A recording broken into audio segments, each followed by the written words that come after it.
Assalomu alaykum, qadriyat nemis tili kanali kuzatuvchilari. Mana 6-darsga ham yetib keldik. O'ylaymanki, 5-darsim sizlarga ma'qul keldi. Demak, bugungi mavzuyimiz artikellarning kelishiklarda turlanishi.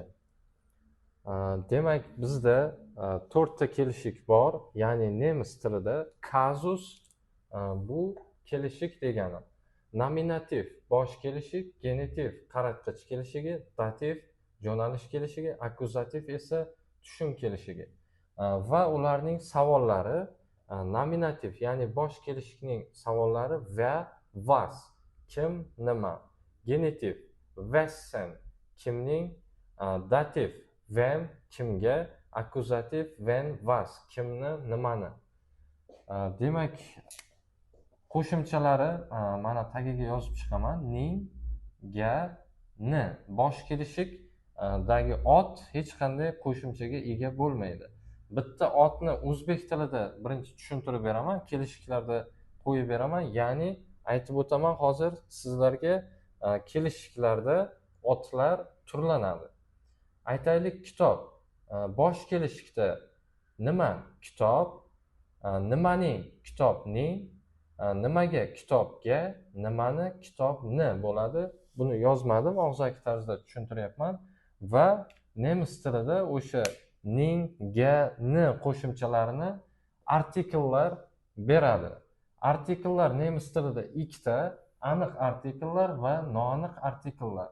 Va o'sha artikellarning kelishiklarda turlanishini hozir ko'rib chiqamiz.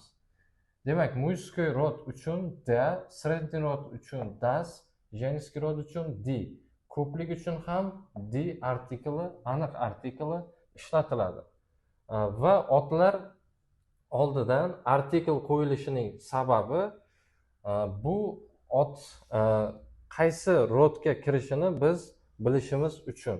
Mana pastiga yozdim. Muyskiy rod der Lehrer, sredniy rod uchun das Buch, женский rod uchun die Mutter, ko'plik uchun die Bücher.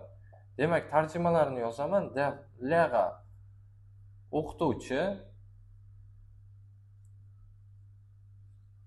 das Buch kitob, die Mutter ona, die Bücher kitoblar. Demak, biz har doim otni tarjimasini yodlayotganda artikli bilan birga yodlashimiz kerak. Agar artikli bilan birga yodlamasangiz, siz uni qaysi rodga tegishli ekanligini bilmaysiz. Shuning uchun bizga mana bu aniq artikellar juda ham muhim. Va shu o'rinda aytib o'tishim kerakki, otlar har doim katta harf bilan yoziladi. Gap o'rtasida ham, gapni boshida ham katta harf bilan. Demak, turlanishi muyskiy rod der, des, dem, den. Demak, yodlayotganda siz tepadan pastga qarab yodlashingiz kerak bo'ladi.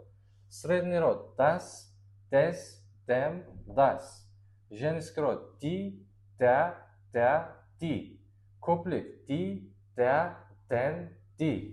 Noaniq artikelni turlanishini ham yozganman va bu juda ham oson. E'tibor bersangiz, muyskiy rod ein, eines, einem, einen va ein olayotgan qo'shimchalar mana bu aniq artikelni qo'shimchalariga juda ham mos keladi.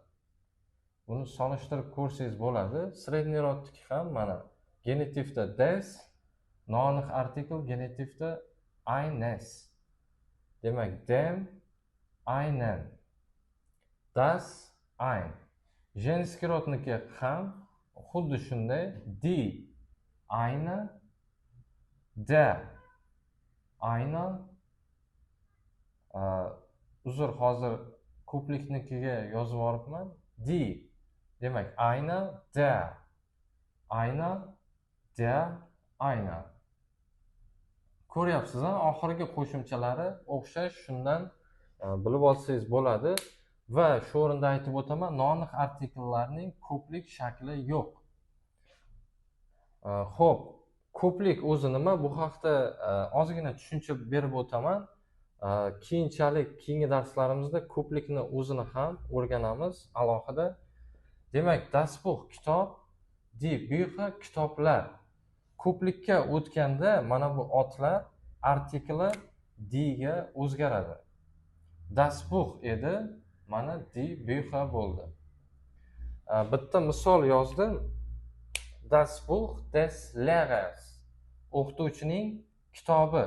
Demak, der Lehrer muss gehört o'qituvchining deyish uchun des deyishimiz kerak. Chunki wessen kimning so'rog'iga javob bo'lyapti bu.